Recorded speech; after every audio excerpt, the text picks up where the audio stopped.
If you've struggled with cleaners that leave behind frustrating watermarks or ruin your suede's texture, this video is for you.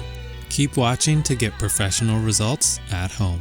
Leather Honey Suede Nubuck Cleaner. To prevent unexpected results, always spot test in a hidden area before proceeding. When you first apply the cleaner, the leather may look darker, but it'll dry back to its original color once fully dry. For best results, we suggest avoiding spot cleaning. Spot cleaning more often results in watermarks, which can be frustrating and an eyesore.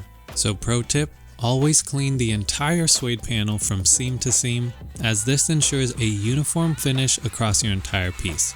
Work efficiently, ensuring you do not soak the material, and immediately wipe off excess as you clean with a dry microfiber cloth. For best results, wipe the excess moisture from your suede once more. Patience is essential for a professional looking result. Allow your suede to air dry naturally, and pro tip, avoid heat. Never use a hairdryer or external heat source, as this can compromise the leather's integrity and cause permanent damage. Once dry, your suede may appear matted. Simply use the horsehair brush to revive the nap and the suede eraser to lift any flattened areas to restore your suede's signature soft texture.